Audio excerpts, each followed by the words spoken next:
Hello, everyone.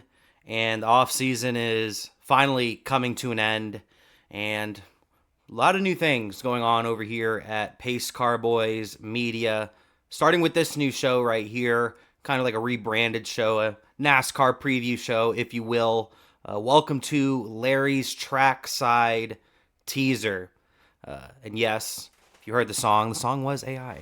I will admit to that. But welcome to the first edition of Larry's Trackside teaser, and we're starting off the season with what used to be a special event. I feel like it's not nearly as special as it once was. The Clash, formerly known as the Busch Clash, Budweiser Shootout. It's had a couple of different names over the past. This year it is known as the Cookout Clash at Bowman Gray Stadium in Winston-Salem, North Carolina. And it looks like it's going to be a really cold one. We might not even get racing this weekend. Could get rescheduled to next week. Who knows what could possibly happen with the weather that's in that area. It's going to be freezing out there. There's potential of snow, but we'll get to the weather and all that in a moment. But welcome to the show, and welcome to a new 2026 season. If you are watching live, the first episode, first edition of this season's Hit the Pace Car will be out a little bit later today with Corey and Tyler. We will be live on X for that as well. And all these videos, except for the race day videos that are exclusively live on X, Burnout Briefing, will be on YouTube and Spotify the next day. All right, but let's get into Bowman Gray Stadium a little bit. Short tracks have been iffy, to say the least, when it comes to the Cup Series.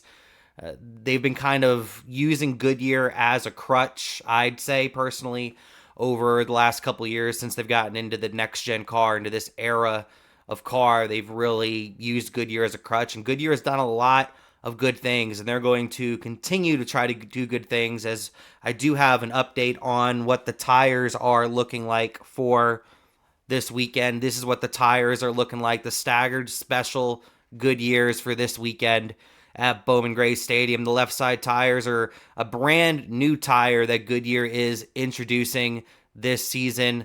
Look for even more of that fall off with the really cold temperatures. It could be really crazy. Who knows what could happen with that. And then the right side tires we actually saw on the next gen car at 7 events last year, including last year's edition of the Clash, both races at Martinsville, North Wilkesboro for last year's All-Star race, New Hampshire, aka Loudon, Richmond Raceway, and then Phoenix Raceway for the championship race. And overall, I think these right side tires are good tires. The left side tires, I'm interested to see how they end up working with the right sides, especially if we end up getting super cold temperatures, because it could be a very crazy weekend in Winston-Salem, which will actually get us right to the facts and the schedule for the weekend.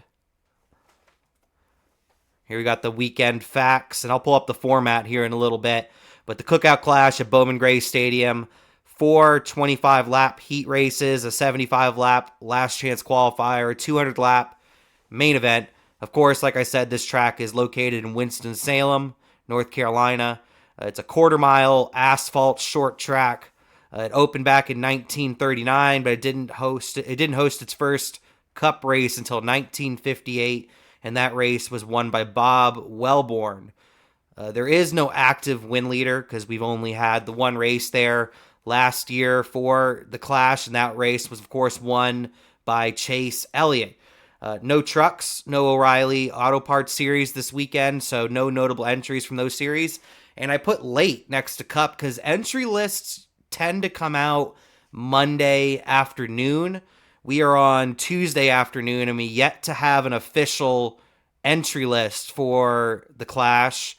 That I find that very curious and very odd, to be honest. Maybe it could be because of the weather. I'm not exactly sure on why the entry list is as late as it is this week, but we currently don't know all the entries. That we have an idea of some of the entries, like Burt Myers, and I think Corey LaJoie is going to replace Brad Keselowski. Like we have some entries that we do know of, but nothing is official. We don't have an official entry list yet for the Clash this weekend. And then you see on the bottom the weekend weather report. I even decided to include Monday in the weekend weather report from the Weather Channel.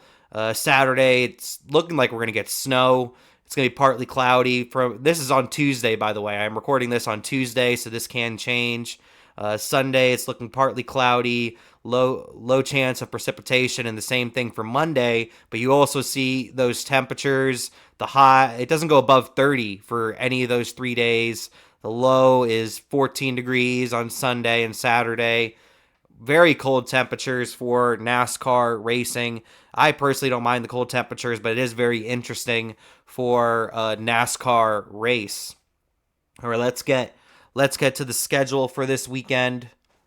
That's what the weekend schedule is kind of looking like. Not too busy of a schedule. Like I said, there is no O'Reilly Auto Parts Series, Craftsman Truck Series, or ARCA. No ARCA this weekend as well. But we do have the Madhouse Classic. I did decide to include this just because it is at the same racetrack that the Cup Series are racing at on the same day. The Madhouse Classic on Flow Racing. You have a couple of different divisions racing on Flow Racing on Saturday. You have modifieds. You have a sportsman. You have a couple. I think there's a couple more divisions, but I know those two are included in the Madhouse Classic.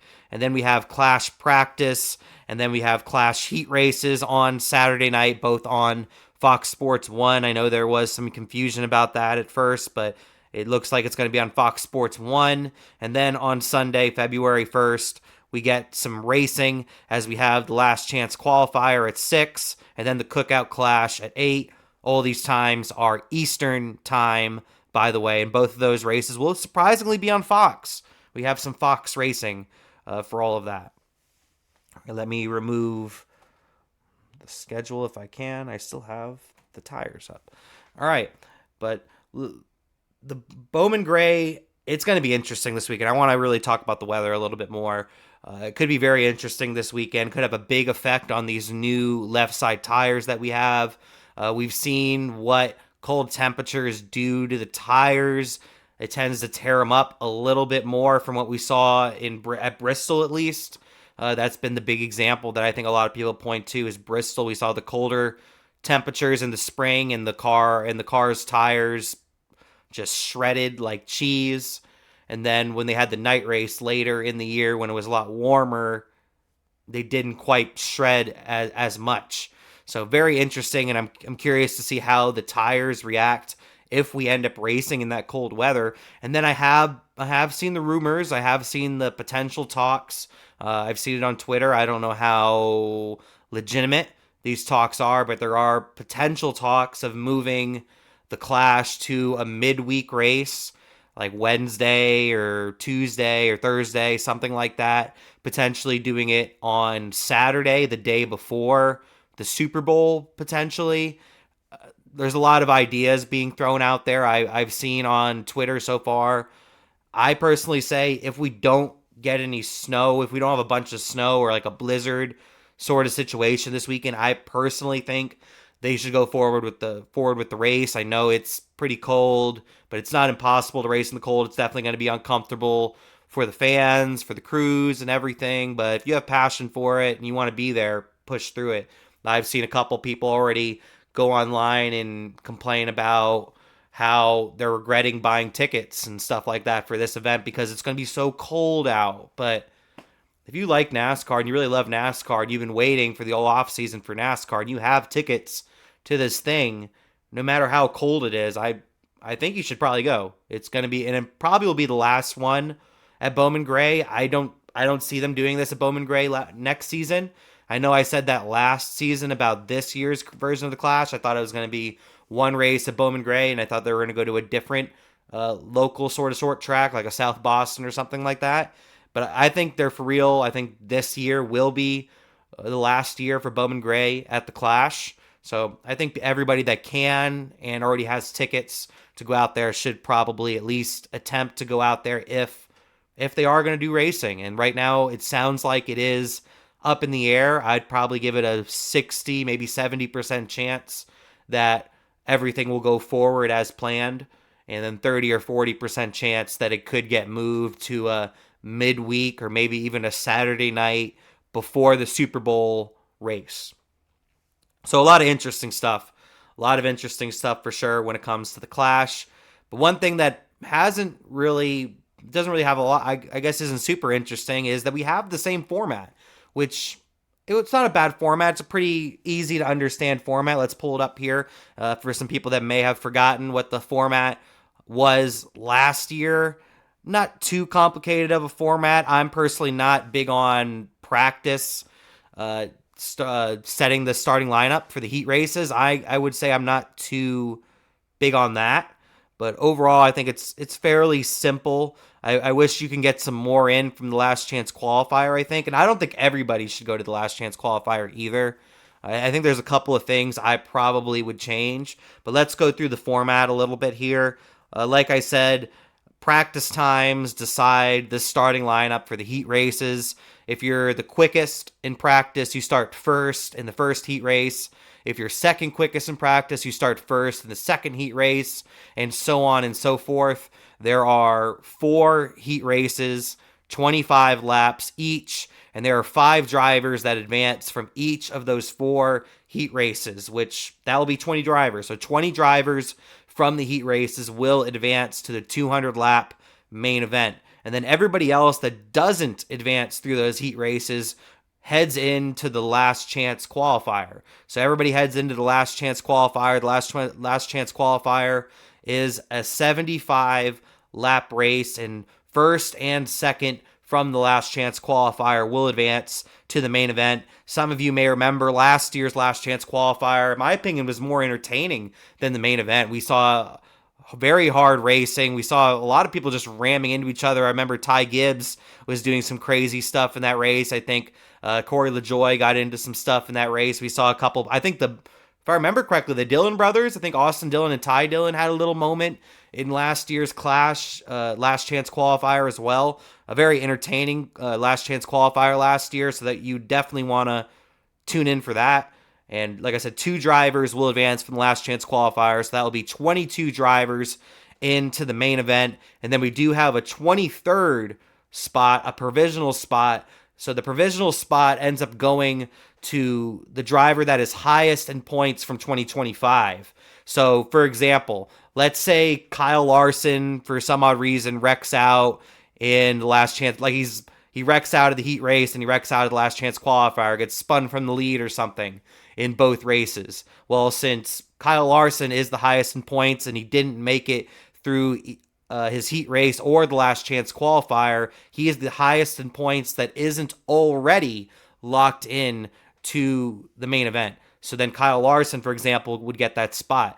Last year, I think it ended up going to Ryan Blaney, if I wasn't mistaken. Ryan Blaney, I think, ended up getting that last chance qualifier provisional spot because he couldn't make it through the heat races or the LCQ. Something to also keep in mind, if we see somebody get into a bad incident in the last chance qualifier, a lot of these teams don't bring backup cars. So, for example, we could see a provisional handed down from somebody to somebody else. Like, we could see somebody earn that provisional like a Kyle Larson, but he wrecks out in that last chance qualifier but totals his car. If he totals his car and doesn't have a backup car, which I don't expect all the teams to really have a backup car for a last chance qualifier, because even if they do have a backup car prepared per se, setup wise, they have to set up that car with the stickers and do a whole bunch of stuff. They might have to adjust the seat. They might have to do a whole bunch of stuff. It potentially could be a good situation for one of these teams if they have the proper backup car set up for the exact driver, but nowadays, usually they bring, especially for this event, they bring 1, maybe 2 backup cars for the whole team, and it's like a 4-car race team. So we could see something like that happen, where Kyle Larson is going to be the provisional, wrecks out of the last chance qualifier, totals his car, and then he hands it down to the next person that isn't locked in to the championship, maybe like a Denny Hamlin, for example. Maybe Denny Hamlin wrecks out of both of these events, but he doesn't have bad damage. He has a good enough car to still enter the main event. So then he would end up being the provisional. So we could see some interesting stuff with that, I would say. Okay, now let me give my thoughts about the overall Clash. I kind of want to give my thoughts about like the Clash as a whole. I kind of look at the Clash very similar to the way I look at the Pro Bowl, and in the NFL, and same thing. I'd probably put the All Star race in the same category. I just don't really think anybody cares about it anymore, and I've been kind of disappointed this week about it personally because it just seems like it's kind of a back burner sort of thing. Like like I said, we don't have an entry list. I think there's way more talk about the Daytona 500 than the Clash right now, which is understandable. It's the Daytona 500, and I always expect there to be a little bit more chatter about the Daytona 500 compared to the Clash, even during Clash week or Clash weekend. I do expect that. I think a lot of people don't even know. Obviously, diehards like myself or anybody that's watching this video know that the Clash is this weekend, but I feel like nobody is talking about the Clash. And if they are talking about the Clash, they're talking about how cold it's going to be. So I don't like that. Like I said, I said it earlier in the show, there is no official entry list released yet, which I find really weird and odd. Entry lists are usually released on Monday afternoon. It is Tuesday afternoon. I'm recording right now, and it is currently 3 p.m. on the East Coast at the moment. And we still don't have an entry list. I go into the sports books, and they don't even have any betting odds yet for the Clash. Very interesting, very weird. I think the Clash may have run its course, especially it being where it is right before the Super Bowl, especially with potentially the NFL extending for another week next season, or maybe it's not going to be next season because they already have the schedule set up, but the season after that, 2027 to 2028 season, that NFL season could extend a week. And like I said, I just don't think there's a lot of interest. I do not think there's a lot of interest in the Clash. They need to do something pretty crazy with it. That one thing I was pretty interested in, I would say, was the idea of a stadium slash maybe local short track tour. They went to the LA Coliseum and built a track there. Then they came to Bowman Gray, and Bowman Gray obviously already a racetrack, but they put their little touch on it. NASCAR did, and they worked on the track, modernized the racetrack to a certain degree. That way, it'd be more appealing for not necessarily local short track fans, but more NASCAR fans. That way, it could be more appealing for people like that. And one thing I was very interested in for them to do with the Clash is do that for a lot of other local short tracks, like, for example, South Boston, maybe Five Flags. Like, there's a lot of great local short tracks around the country that they could potentially do this at and modernize some of these racetracks to a certain degree. Obviously, I want these local short tracks to still keep their character and still appear like a local short track, but there's definitely modifications and upgrades you could do around the facility, which could help a lot of these local short tracks in the long run and bringing around more fans. Because local short track racing is dying. Let's be honest. Local short track asphalt racing is dying. I think dirt racing is almost at its prime right now, mainly because of everything that Kyle Larson's doing. I respect everything that Kyle Larson's doing, and of course Brad Sweet and everybody over there. But the Clash could be something that re-energizes local short track asphalt racing to a certain degree. Obviously, it's not going to be the only thing. There needs to be a lot of other things to make it more popular again, but I feel like it is kind of a dying breed. I respect everything the Cars Tour is doing and trying to bring more awareness to local short tracks, I would say. So that's one thing I really enjoy. But I was all for them potentially going to other local short tracks and modernizing that track. That way they could use it in the future potentially for a truck race. Like, I would love for a truck race to go to Bowman Gray or go to South Boston or one of those tracks, or just upgrade the facility for the fans in that area. That way they have even a better facility than what they already had. I was also for potentially throwing in a couple more stadium races in there, because the stadium race idea, I think, is a pretty cool one. At the same time, I think you need to pick the right stadium. I don't really have the perfect idea of a right stadium in my mind right now. Like the LA Coliseum, I think was a really good idea, because is it a big stadium? Yes, but it's not too big. I don't want them to go to like Ohio State or Michigan Stadium, because they're not even going to come close to filling out those stands. And obviously it'll be too cold, but let's ignore the weather for a second. But they would never come even close to filling up those stands. So all the talk on social media would be like, oh, the NASCAR race is so dead, there's not anybody there. But those stadiums hold like 100,000 people, and if there's 20,000, 30,000 people, it's going to look pretty empty. But it takes 30,000 people to fill up Phoenix Raceway, so take that as you will. So they would need to find like the right sort of stadium to do it in. Like a stadium, I just thought at the top of my head that's probably a pretty decent stadium would be the Sun Devils Stadium out here in Arizona. There's a lot of history there. They've done Super Bowls there. Arizona State football plays there, and it's a good sized stadium, but I wouldn't say it's too big, you know? So a stadium like that, maybe not that. It has to obviously be where it's a somewhat decent climate. It can't be in like the Northeast or near Canada or something like that, but has to be in an area where it could at least be okay, where it's not almost guaranteed snow and ice.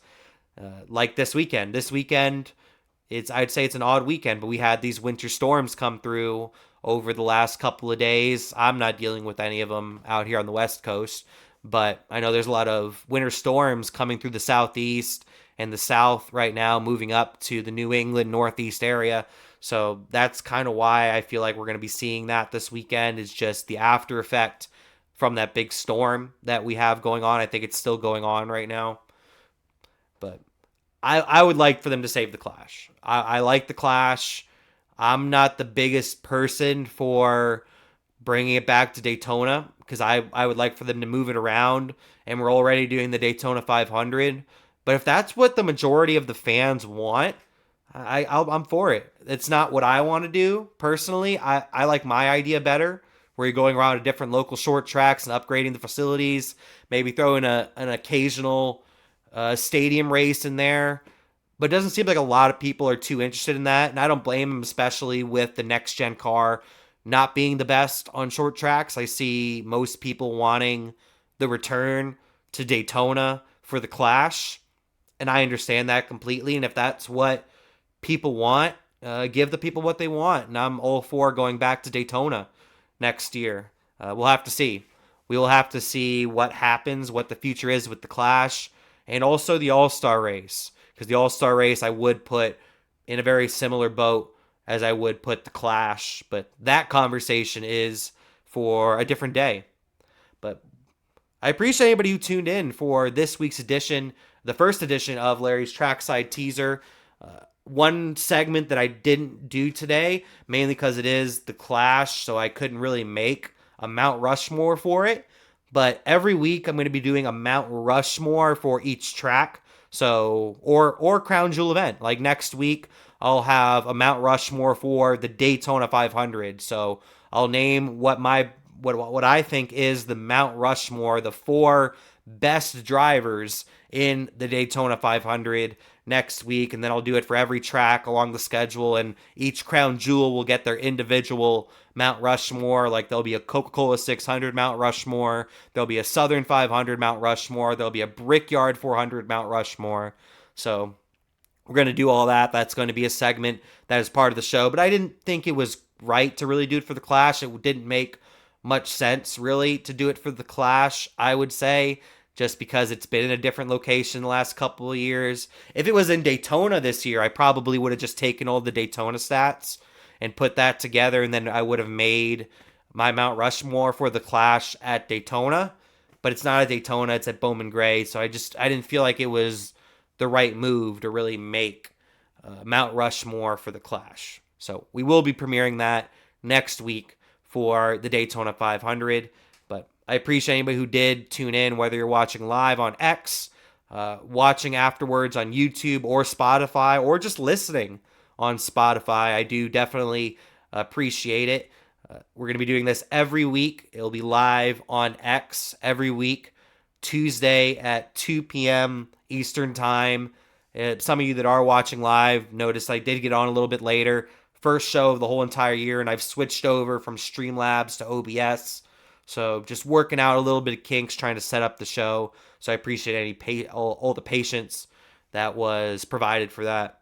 But I do appreciate you tuning in for the first edition of Larry's Trackside Teaser. If you are watching live, later on today on X will be the year's first edition of Hit the Pace Car. Hit the Pace Car is a fun show with myself, Corey, and Tyler, and we talk about some of the biggest stories in NASCAR, going over weekend results, making weekly picks, and just having fun along the way.